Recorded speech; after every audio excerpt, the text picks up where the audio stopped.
Hello everyone, welcome to Chehal's Zoology Lectures. If you like the content of this channel, please subscribe to this channel, and for further notifications, please hit the bell icon. So today we'll talk about chordates. In chordates, we'll talk about principles of classification. Now first we must know what is classification. It is the arrangement of animals and plants, that means any organism, into taxonomic group so that according to their observed similarities or differences. So in classification there is a taxonomic hierarchy or classification hierarchy, the largest unit of which is life, that means if anything is living or not. The next is domain, and then the smaller than domain is kingdom, then phylum, and then class, and orders fall in classes, and family falls in order, then genus falls in family, and the lowermost and the smallest unit of taxonomic hierarchy is species. Okay, so principles of classifications are required for describing and classifying an organism. So which organism is to be placed in which species and in what genus, that must be defined by some principles. So that's why the principles of classifications are required. Then we'll talk about domain. Domain is the highest taxonomic rank in hierarchical biological classification system above the kingdom level. So in this category, there are three main domains which are categorized. One is archaea, then is bacteria, and then is eukarya. Archaea is a group of organisms which are prokaryotes and without any nucleus. And bacteria are also prokaryotes. What is the difference between archaea and bacteria is bacteria contain peptidoglycan in their cell wall, but archaea do not have that. And cell membrane of bacteria is lipid bilayer. Essentially it is a bilayer, but in archaea it can be lipid bilayer or can be a monolayer. And bacteria have a fatty acid on the cell membranes, whereas archaea, they do not have fatty acid, they contain phatinol. So that is the main difference. And eukarya are the organism which are eukaryotes, that means they will essentially have a nucleus and well-defined organelles which are bounded by membrane. Okay, so next is kingdom. What is kingdom? It is the highest category in the traditional Linnaean system of classification. And at this level, the organisms are distinguished on the basis of their cellular organization, their methods of nutrition, how they obtain their food, whether they are single or multiple celled, if they absorb their food or they ingest or they produce food. So on the basis of that, five main kingdoms have been classified. The first among those are Monera, then is Protista, then Fungi, and then Plantae and Animalia. What is Monera? Now in Monera falls organisms which are essentially prokaryotes and are unicellular. In Protista, organisms are eukaryotes and unicellular. In fungi, organisms are eukaryotes. They can be single cellular or multicellular. They cannot ingest their food. They cannot produce food. They will absorb food from other sources. And then Plantae. These are again multicellular and eukaryotic organisms which can produce food. Animalia, it comprises of organisms which are again eukaryotes, multicellular, and they cannot produce their food. They will ingest food and they will be dependent on plants for their food material directly or indirectly, or they can also eat other animals in the same group. So that was all about kingdom. The next is phylum. It falls immediately below kingdom, and that is phylum level of classification. At this level, at phylum level, animals are grouped together based on similarity in their basic body plan or organization. If the organisms are having true coelom or not, if they are triploblastic or not, if they are having metamerism or not, if they are having some specific set of characters or not, if they are having exoskeleton or endoskeleton. So on the basis of that, phylums have been categorized. So there are a total of 11 phylums, major 11 phylums. Now first nine, they will fall under category of non-chordates. That means these are not chordates. They do not have chordate like characters, which are, you have studied about those, that these are notochord, dorsal hollow nerve cord, tail, pharyngeal gill slits, and endostyle. So these are chordate characters. So these 9 phylum, they will not be having any such character. And in this category, there are 9 phylums, which are Porifera, Coelenterata, Ctenophora, Platyhelminths, Esculminths, Annelida, Arthropoda, Mollusca, and Echinodermata. Now the 10th phylum, that is hemichordate, that is a connecting link between chordates and non-chordates. As these are hemi, that means half chordates, they will possess some characters which will be like chordates and some other characters which will be like non-chordates. Okay. Then is the last phylum, that is chordates, that will be essentially having characters of chordates, the 5 characters, diagnostic characters which we have talked about. Okay, so next is a subphylum level. Subphylum that falls just below the phylum. Chordata phylum has been divided into 3 subphyla. First is Urochordata, then Cephalochordata, and Vertebrata. Urochordata, as the name suggests, Euro plus chordata, that means chordates or chordate-like characters are present only in tail region, and specifically in the case of larva, they have notochord in tail region, so those are urochordates. Cephalochordata, cephalo means head, chordata means bearing cord, that means notochord. So notochord will be present in head region, and these organisms are necessarily fossorial, that means they will live in burrow and will be found in temperate and tropical oceans of the world. Then is a vertebrata. Notochord is replaced by vertebral column in these organisms, and nerve cord is replaced by spinal cord. Human being falls in this category, vertebrata, along with other several organisms. Next is classes of vertebrates. Now, the subphylum Vertebrata, it includes all of the familiar large animals. Some are rare and some are unusual ones. And there are 7 classes of vertebrates which are distinguished mostly on the basis of their skeletal system. If the skeletal system is comprised of cartilage or bones, on the basis of that. General environmental adaptation, if the organisms are marine or freshwater or terrestrial, on the basis of that. And on the basis of their reproductive system, if the organisms are egg-laying, that means oviparous or ovoviviparous or viviparous. Viviparous, that means the organisms which produce young ones. So 7 classes are as under. First is Agnatha. A plus gnatha. Gnatha means jaws, A means absent, that means absent jaws is, and this category doesn't have any jaws. So this is a cyclostomata, and that is Agnatha, this organism, that is Petromyzon. The next is Chondrichthyes. Chondrichthyes, that means that will have skeleton system that comprised of cartilage, and in this falls cartilage fishes, all cartilage fishes, rays and sharks and skates, everything. Then is Osteichthyes, which are bony fishes. Here this is a clownfish, that is a bony fish. Then next is Amphibia. Amphibia, amphi plus bios, which will inhabit 2 kind of life, one on water, one in water, and one on land. So these organisms are amphibians. These are frog, toads, and salamanders fall in this category. And then our reptiles. These are reptiles are terrestrial organisms, first terrestrial organisms, truly terrestrial. And here these are reptiles in which there are lizards and snakes. And then is aves. Aves, that means birds. These are endotherms, first endotherms, and that means which can control their body temperature. And all the classes which are before this aves, that means from Agnatha to Reptilia, these are ectotherms. They cannot control their body temperature. Then endotherms, the first category is aves, that means birds. They can fly, and that is the most characteristic feature of birds.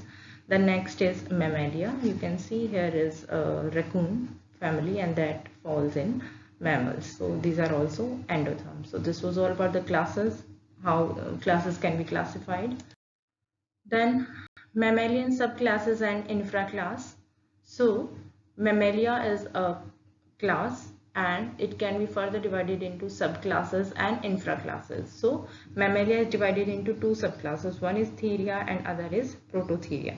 Now proto means first, Theria means beast. Okay, so these are first beast, And opossum and echidna, spiny anteater, they fall under this category, Prototheria, and these are essentially egg-laying mammals. And Theria, it is further categorized into, the Theria is a subclass which is further categorized into infraclasses, Metatheria and Eutheria. Meta means an intermediate stage, that means these are changing beast, and Eutheria, these are true beast. In Metatheria, there falls pouched animals which are necessarily found in Australian subcontinent, Australian continent. So like kangaroo and like koala, and this is opossum, these are all metatherians or pouched organisms.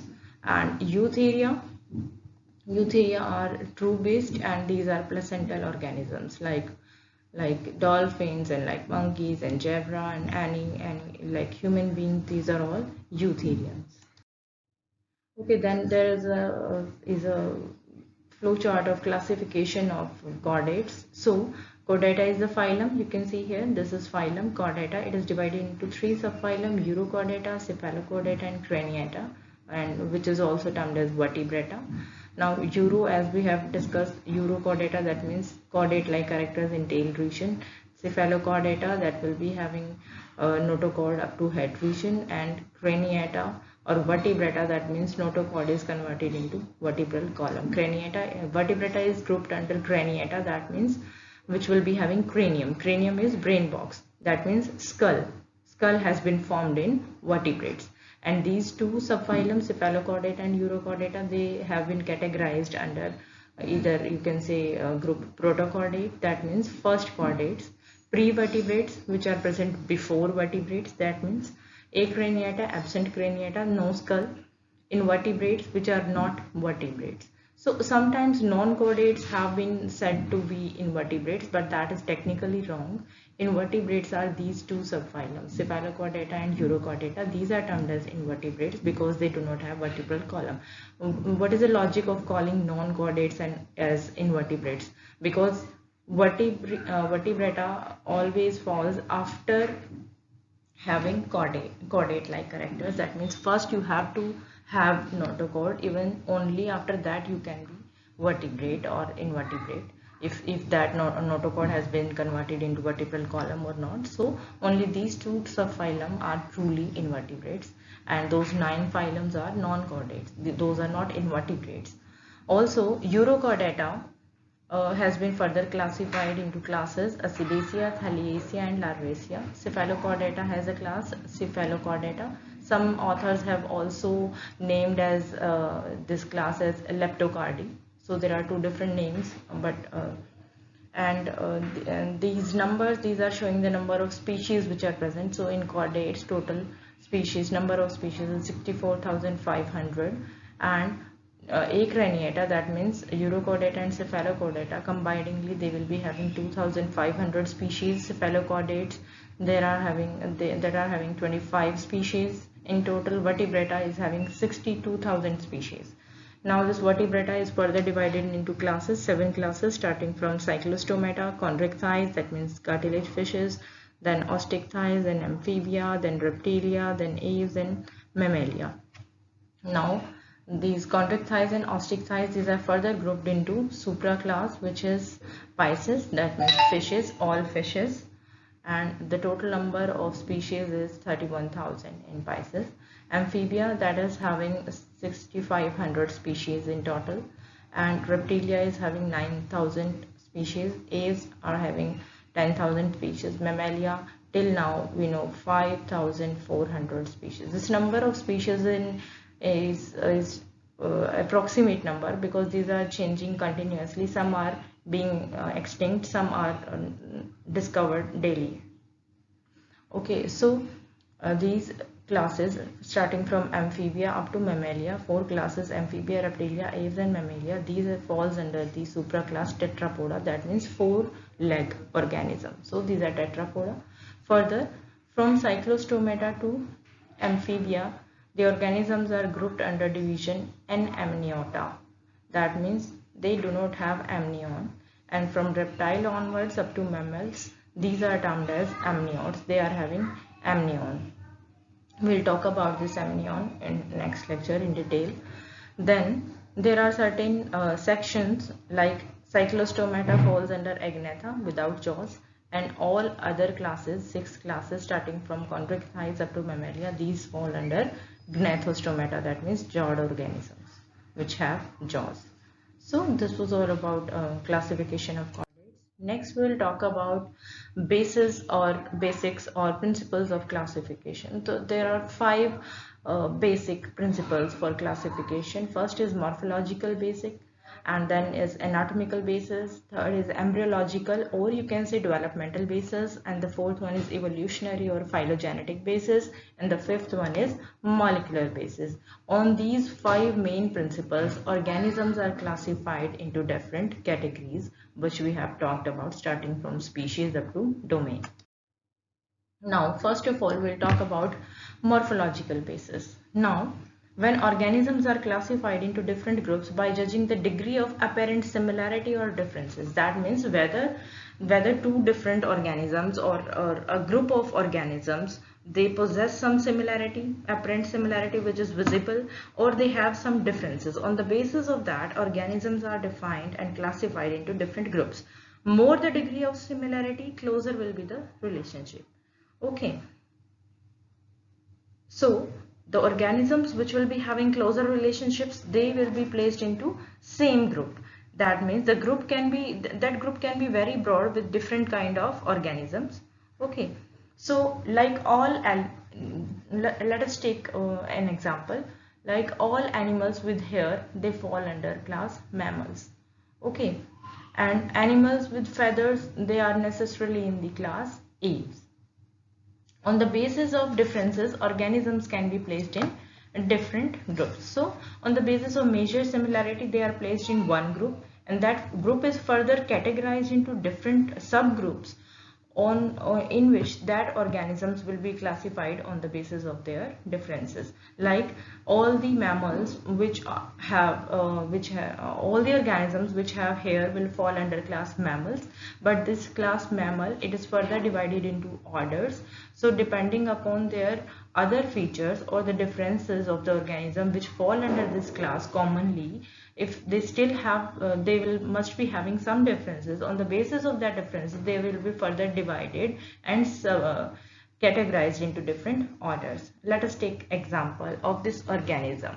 Suppose by viewing this picture, you must know what is this, but suppose before even its discovery, and we spot this organism and we have to classify this organism, that what it is and in which category, in which hierarchical level, taxonomic group, which taxon this organism has to fall.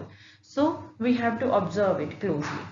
So first of all, suppose we do not know what this organism is, and now we will observe first if it is able to locomote, that it is moving from one place to other. If it is doing so, that means it can be classified under kingdom Animalia. Okay, so now because it is moving, it shows locomotion, that means it fall under Animalia. Then, do it have chordate like characters? Oh, of course, it has a tail. We can observe it. It has a notochord. It also have a dorsal hollow nerve cord. That means it falls under chordata. So phylum will be chordata. Then we'll say, see if for other characters. Okay, it has hair all over its body. It has mammary glands.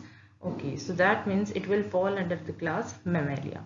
Then we'll watch if on which the characters of this organism, further for which kind of other characters it is having which are different from other mammals, so that we can categorize it into a different order.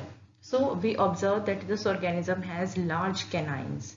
That means teeth in the mouth, canine, that are excessively large for tearing the prey. That means essentially it will fall under order Carnivora. Okay, so this organism is carnivore. Then we'll observe further differences from other carnivores. Then we observe that this has retractile claws. That means when it moves, it claws, they will move forward, and when it will lift the leg, they will be retracted. So it is the will of organism that it can move these claws inside the palm, or it can project them. So the claws are retractile able. So that is a character of family Felidae, in which there are all cat-like organisms which can retract their claws. Then we'll observe further differences if it is having differences from any other member of Felidae. Then we observed that this is in Felidae cat family. There are three kind of organism. One is very small size, then is intermediate, and then very large size, big size. So this is of very big size. So this is a big cat. So that means it will fall under genus Panthera. Okay, so this is Panthera. Genus of organism is Panthera. Now we'll observe further characters which has different from other big cats that fall under Panthera. Then we observe that it has rings on body. That means it is Pardus. Pardus means organism with rings on body. So this is Pardus. So the name of this organism is Panthera pardus, and that means this is leopard. This is how we can classify organisms. So this is one morphological basis. Next is anatomical basis. So further, after observing morphological basis, we'll move ahead to anatomical basis, and we'll observe whether the organism is having any anatomical differences, like similar distribution of anatomical features like heart chambers. These are two in fishes, so that is an anatomical feature. So all the organism with two chambers of heart will fall under category fishes. So that is a class. Okay, then all the organism which will be having three chambered heart, that will fall under reptiles, and other organism which will be having four chambered heart, that will fall under aves and mammals. So that is on the basis of anatomy. Then bones, if the bones are present or not, if the skeletal system is bony or cartilaginous, on the basis of that fishes can be categorized into chondric thighs or ostick thighs. So that bone is an anatomical feature which is present inside the body.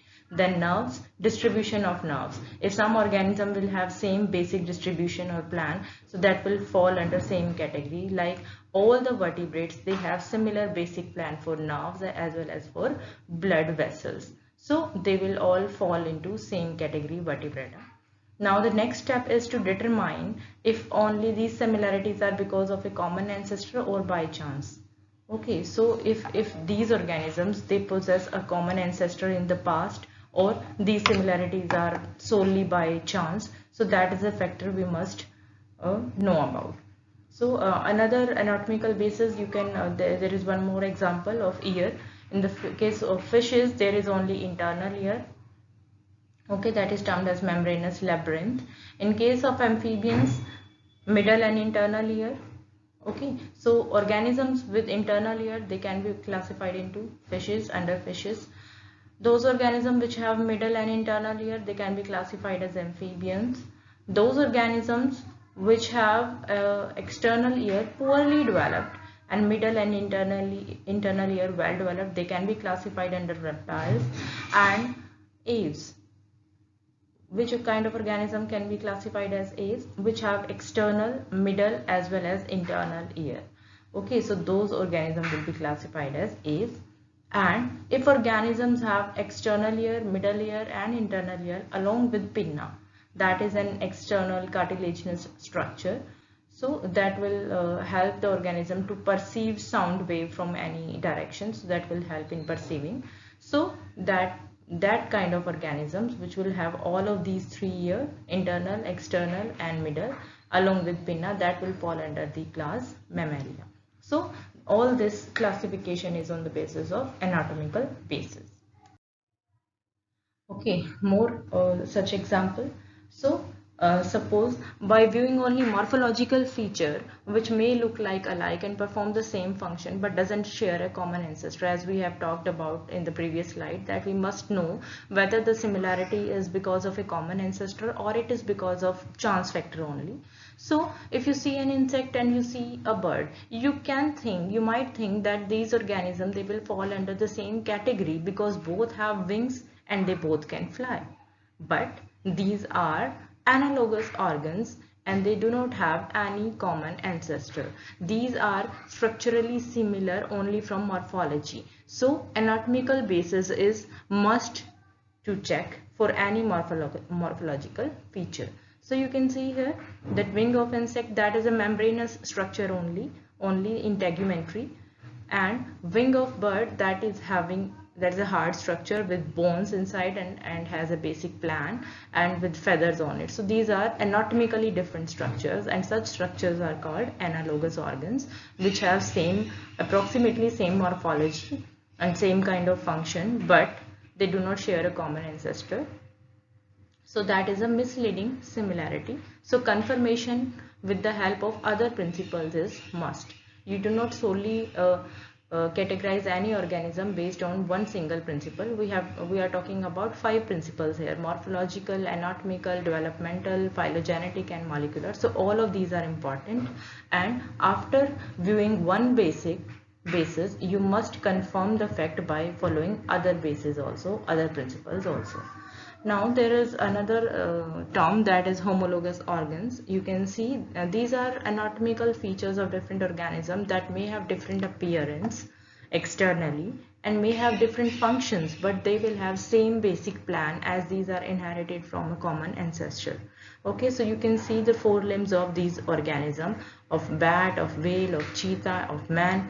They visually, morphologically, they seem different and they perform different function. Like in bat, that is used for flying; in whale, that is used as flipper for swimming; in cheetah, that is used for running; in man, that is used for grasping the things. We are talking about 4 limbs. Okay, so by viewing, we might think that these organisms will belong to different classes because they have different structures which have different functions. But when we confirm this fact because of with the help of anatomical basis, anatomical principles, we observe that all of these organisms, which are structurally seemingly these are different from morphology, they have same basic plan with the humerus, then radioulna, then carpals, then metacarpals, and phalanges. So that is the same basic plan every organism of these 4 they possess.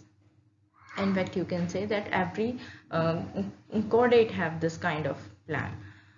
So every mammal has this kind of plan. So these are anatomical features of different organisms that may have different appearance and function, but will have the same basic plan, and as these has inherited from a common ancestor. So more will be the homology, more close will be the relationship. So all of these organisms, as these are having homologous organs, they will fall under the category of mammals. So these are closely related, even if they have some visible differences, but they must share a common ancestor in the past. Next is homoplasy. Now what is homoplasy? That is again a misleading similarity. And so next we're talking about homoplasy.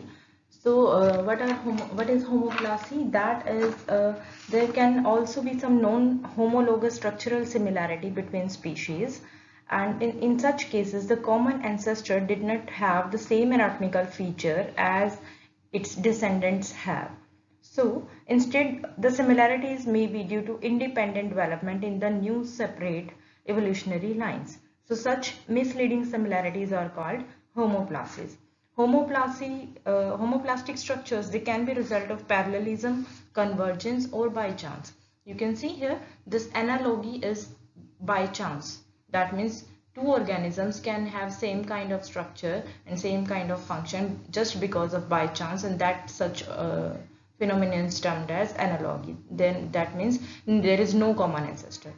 Homology we have talked earlier. So homoplasy can be because of these 3 things: parallelism, convergence, and analogy. Now what is parallelism and what is convergence? Parallelism is parallel evolution. It is a similar evolutionary development in different species line after divergence from a common ancestor. You can see, so this is a common ancestor, so they will diverge differently by splitting into different lines, and they will have some character that is not possessed by their common ancestor, and that do not have the initial anatomical feature that has led to it. Ancestor will have that initial feature in some raw form or rudimentary form, not as much as evolved as that is present in now these descendant species. So you can say that that the common ancestor did not have the characteristic feature but did have a initial anatomical feature that led to that character. Okay, so if you talk about convergence, what is convergence? It is one and the same thing as that of the convergent evolution. That means development of a similar anatomical feature in distinct species line after divergence from a common ancestor that did not have the initial trait that led to it. That means there is a common ancestor but it do not have any of the character, any such character which we are talking about in these evolved species from this common ancestor.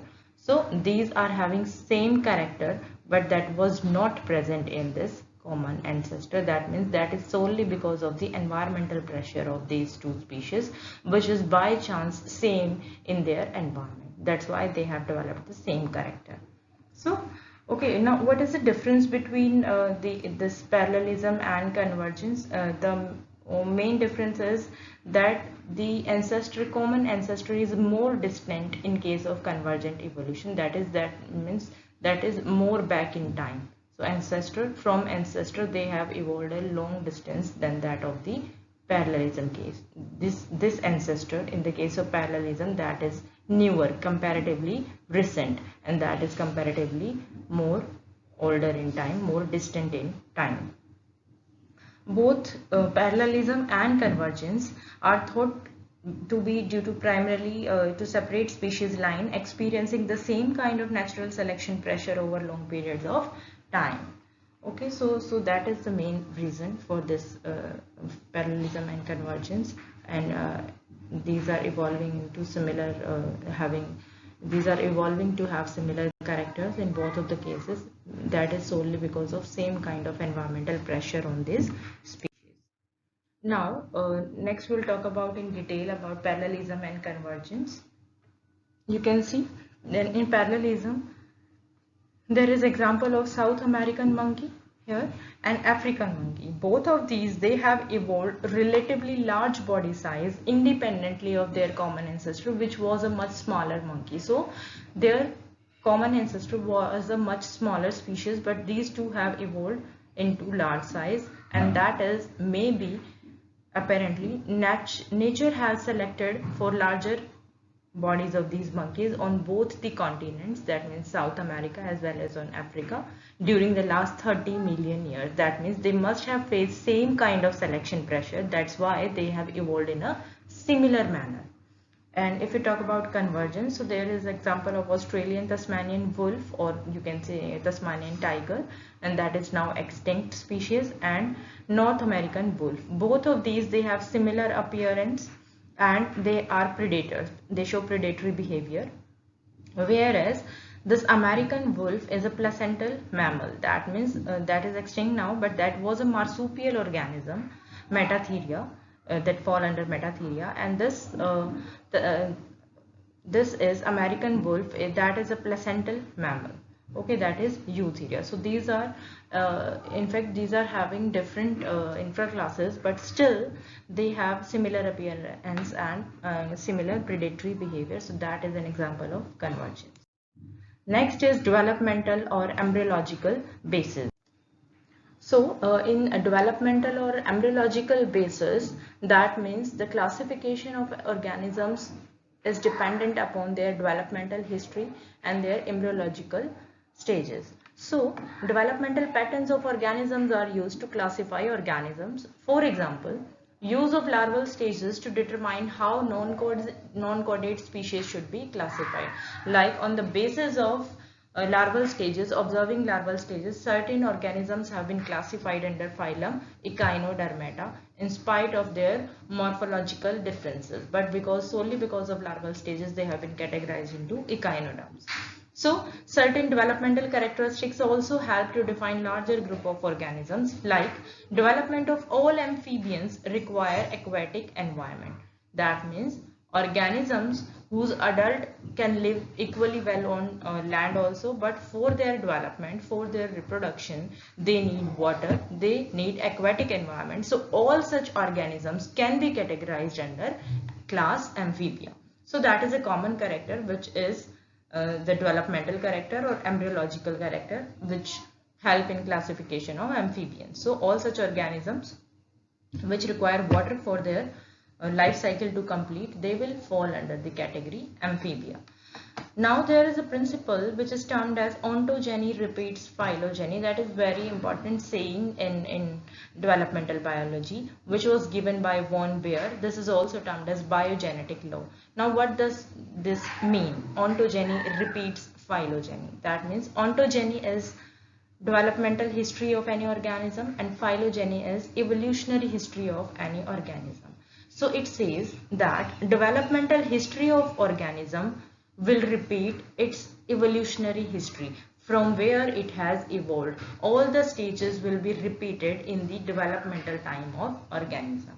Okay, so that is proven by the observing vertebrate embryos and observing similarity among these. Now you can see there are these 7 embryo. One is of fish, salamander, then tortoise, then chick, rabbit and man. So these all belong to different classes of chordates. You can see in initial stage, you can see that in the very initial stage, the embryos of all these 6 species, the 6 classes, and that seems very much similar. You cannot distinguish which embryo is of fish and which is of human, because they all have basic chordate character. They have gill slits, they have notochord, they have nerve cord, they have a tail. You can see, so all are looking similar. When they will grow and the developmental period that moves ahead, the differences start falling, start coming. Like now this organism, it is looking more like a fish embryo, this is looking more like a salamander, this is looking more like a tortoise. So with advancing time, the differences, they started to fall, and the 2 species in which the differences will fall later on or a very late stage in the developmental time, that means these 2 species are more closely related. Like you can see this rabbit and man, these 2 embryos are still looking same, very much similar, these 2. That means these are more closely related as these both are mammals. So up to on a time scale, if you talk about this, up to more duration of time similarity exists, that means that organisms are more closely related. And if earlier in time the similarity diminish and the differences start appearing, that means the organisms have separated the lineage early. So this is the importance of developmental or embryological basis in classification. The next is evolutionary and phylogenetic basis, which is also termed as cladistic. That is classification of organism on their evolutionary histories. So that is the termed as cladistics. Now the current classification system, it attempts to reflect the evolutionary relationships of organisms to show the most accurate historical relationship between different kind of organisms. So right now classification system, it emphasizes on evolutionary relationships of organism to be very sure and to be very confirm of the classification.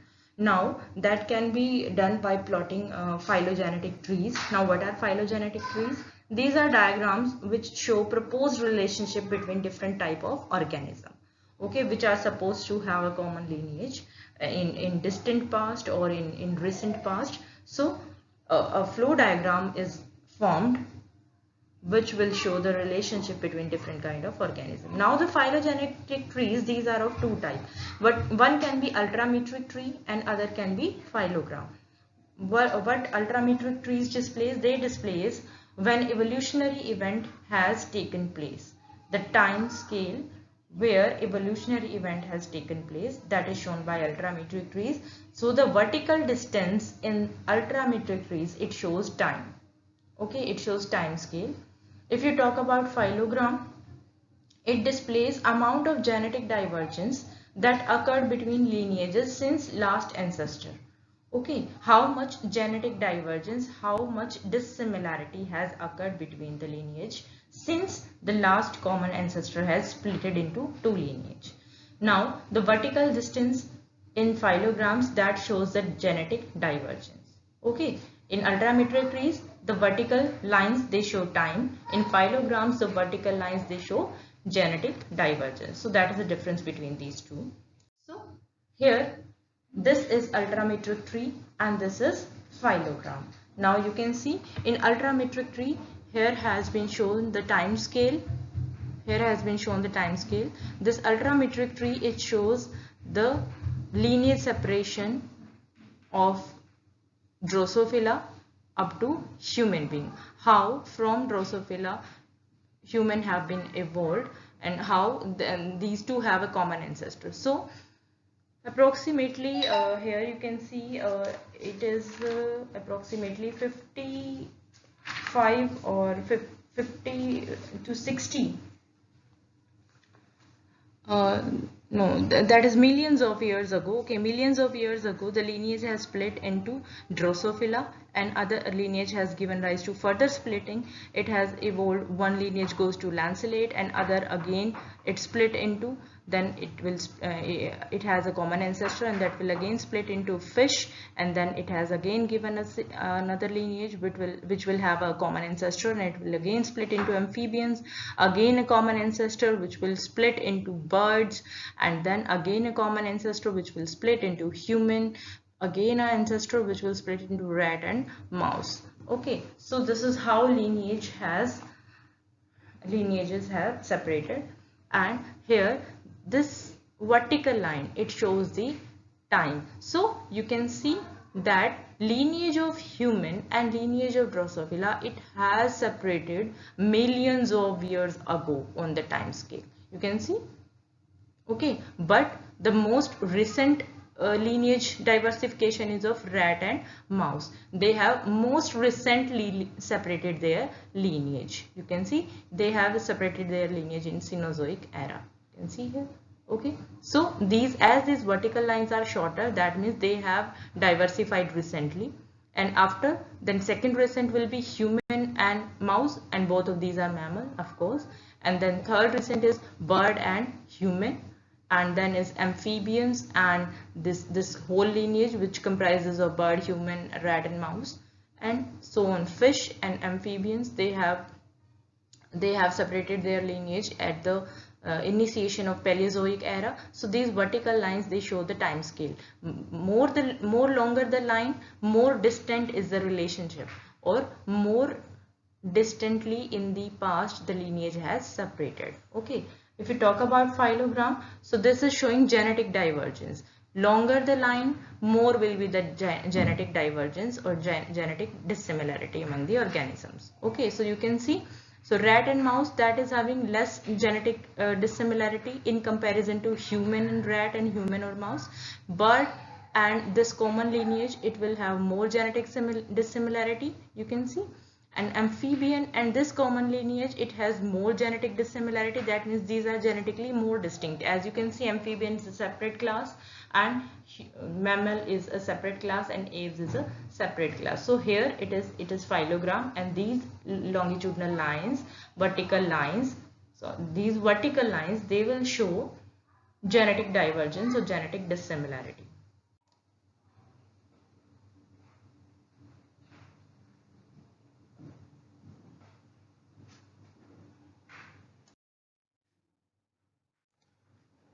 So here we can see that after classifying organisms with the help of phylogenetic basis, and we must confirm these by developmental histories, okay, and fossil records. And developmental histories, because we know that ontogeny repeats phylogeny, so it will be important to review developmental history for confirming the classification and by viewing the fossils.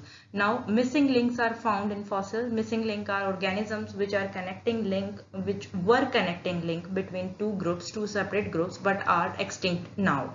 Like Simuria, that is a missing link, connecting link between amphibians and reptiles, that is having characters of amphibia as well as reptiles. So it proves clearly that reptiles have evolved from amphibians, but now this is extinct and its fossil remains are found in Texas. So next is Archaeopteryx, that is also a missing link, and it has characters of birds as well as reptiles, and it clearly shows that birds have evolved from reptiles. So here is the phylogenetic tree of primates. Primates are the organisms that fall under class mammals, mammalia, and primate is order. And primate, it includes organism which will necessarily have 5 fingers in their hand. So all such organisms, they will fall under primates. These are placental organisms. So after viewing, now this is you can say that is an ultrametric tree because it is showing time scale on the vertical lines. So most ancestral primate was 60 million years ago, and lineage split from this ancestor into two different lineage around 55 million years ago, which will give rise to, one line will give rise to lemurs, loris and pottles, and other line will give rise to a common ancestor which will again split its lineage around 50 million years into tarsiers and into a common ancestor which will again split around 45 million years ago into New World monkeys, and a common ancestor which will again split its lineage in 25 million years ago into Old World monkeys, and another common ancestor which will again split around 15 million years ago into gibbons, and into a common ancestor which will again split its lineage recently in around 9 million years ago into orangutans, and again a common ancestor which will again split into gorilla, and again a common ancestor which will finally split into chimpanzee and human around 4 to 5 million years ago. So this phylogenetic tree, it shows that men and chimpanzee are most closely related organisms in primates because their lineage has splitted recently. It is not older than 5 million years ago. So these share most of the characters which are common to these two. And then second close relative is gorilla, and third is orangutan. As you can see, if you move back in the time, so then is gibbon, then our Old World monkeys, and then our New World monkeys, then our tarsiers, then our lemurs. So human and chimpanzee are most closely related as their lineage has splitted recently in time. So this was all about phylogenetic tree of primates. Moving forward, the fifth basis is molecular basis. Now it has played an increasing role in classification in the past 50 to 60 years. It has grown so fast, and in this molecular structures have played their role. Like you talk about chromosome, their similarity in number and shape and DNA content and bending pattern of chromosome, they help in classifying organism into one particular class. If you talk about great apes and human being, great apes like orangutan, gorilla and chimpanzee, they have 48 chromosomes in total, and human has 46. So that is a close number. And if you will break the chromosome number 2 of human into two pieces, then because that is very much large in size, so if you will break that into two pieces, so that shows clearly that human number of chromosomes in human, that would be 48, total number will be 48, and that will be similar to that of the great apes. So that shows that these two are closely related. Also, all mammals have identically banded X chromosome. That means bending pattern, the dye which is taken by X chromosome, which will form bands on X chromosome, which is termed as bending pattern, that is similar for all the mammals. DNA similarity is more in more closely related species as shown by DNA hybridization techniques. What is DNA hybridization? When DNA is annealing of DNA is done, that means two strands are separated and they will be hybridized, reannealed together. They will be hybridized by a DNA strand of some other species. So more the hybridization, more will be the similarity of the species. So such kind of testing is termed as molecular homology. Okay, so human and chimpanzee, they have only 1.8% base pair difference in their DNA. Only that much difference is there. That means these are more closely related, as we have also seen in the phylogenetic tree in the previous slide, that they have most recently evolved. Human and gorilla, they have shown only 2.3% base pair difference in their DNA hybridization. Human and orangutan, they have shown only 3.7% base pair difference in their DNA hybridization. So human and chimpanzee are more closely related than human and gorilla, and then human and orangutan, because molecular homology has proved that. So DNA of human and chimpanzee are approximately more than 98% similar. Okay, so that is shown by other similarity can be between proteins and RNA and metabolites, so that also count for the molecular basis. So all of these 5 bases, they play important role in their in the classification of organisms. So overall, if we talk about how to classify new species, there are two main approach. One is splitter approach. And other is lumper approach. Lumper is to lump sum. That means to summarize something, to add upon something. Splitter is to split the things. That means splitter approach is based upon minor differences between the organisms. If two organisms, if 4 or 5 organisms, group of organisms, they are having even minute differences, they will be classified into different groups. Okay, different taxons. And lumper approach, on contrary, it ignore minor differences but emphasize on major similarities. It will see only major similarities. So both of these approaches are being applied in the classification system of present days, because according to lumper approach, the higher taxons are classified like kingdom, like phylum, and like classes, subphylum. So these are based upon lumper approach, which will emphasize on major similarities, like in case of mammals. Mammalia is a class. The organism who will have hair and mammary gland will give birth to young ones. They will be classified under mammals. Okay, so that is because of lumper approach. And splitter approach comes into role when we will classify organism into lower taxons like order, genus, and species. There only even the minor differences will be taken into consideration. So because of lumper approach results in fewer species identification if we solely apply only lumper approach. So combination of two approach will be more accurate or moderate. And this dispute whether splitter is to be applied or lumper is to be applied, this dispute could be settled by breeding experiments. That means if two organisms, they can mate and produce fertile offspring, they are probably the members of the same species. Okay, but there are certain exemptions to this also, like there is a case when a mare, that means a female horse, and a donkey, male ass, if these are crossbreeds together, the crossbreeding between these two are done, then they will result into mule. And because donkey and horse are two different species, so it should be sterile. This offspring, it should be sterile, but 1 in 1,000 mule is found to be fertile. That means there are chances that out of 1,000 mule individuals, 1 is fertile. So species are also, you can't say species are also completely separate entities or separate organisms, because sometimes they can also produce fertile young ones. And similar is the case with ligers and tigers, which are the hybrid between tiger and lion, male and female.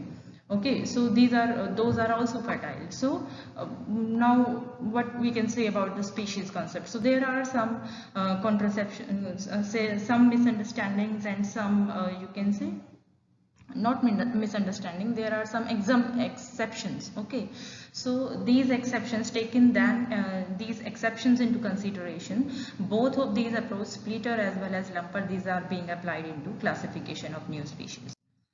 Now, the last thing is a cladistic approach to classification. Cladistic, again, we have already talked about in some of the previous slide, that cladistic is an approach which is followed by phylogenetic or evolutionary history of organism. By observing that, it is followed nowadays by most of the researchers for classification. It involves making a distinction between derived and primitive traits. Primitive, which was present in the ancestor, and derived, which is derived in a modified form from the ancestor. So whenever you are evaluating the importance of homologies in determining the placement of organism within the Linnaean classification system, anyone must observe derived and primitive traits. Okay, primitive is the ancestral one as it is, which has transformed, which has passed on as it is from the ancestor, and derived traits are those traits that have changed from ancestral form in either in morphology or anatomy or in function. So those are derived traits. Like in evolution of horse, we have observed from the fossil record that Daan horse that has 5 functional digits. Okay, that has 5 functional 2, 3, 4 and 5 are here observable, and first is on the other side. So 5 functional digits were present in dawn horse, which was a very initial stage in the evolution of horse, and that was smaller in size. And then the evolved horse Merychippus, it has only one functional toe with that is third with the hoof, and rest are rudimentary. So it will walk on only this toe, that is third foot toe, only it will walk on that, and rest will turn into rudimentary or non-functional. So that is a character which is derived from the ancestor by modification. So it will now, by studying these fossil records, it is obvious that this depicts the evolutionary line of horse, and they belong to the same class, same genus, same species, but with the evolution or modification of the character. So definitely this dawn horse and this Merychippus, they will fall into a same category, same taxon. In contrast, some organisms, they have retained their primitive characters as their ancestor had. Like all the primates, they have retained the primitive characteristics of having 5 digits at the end of their hands and feet. So that is a typical primate character that has retained by all the primates. Now animals sharing a great homology that were recently derived, then they are more likely to have a recent common ancestor. That means their evolution is not that much ancient. So this assumption is the basis of cladistic. That means more homology is found in lineage of any organism or between two organisms. That means they must share a common ancestor in the near past, not in the distant past, but in near past. So that forms the basis of cladistic. So this was all about how we can classify organisms. Thank you.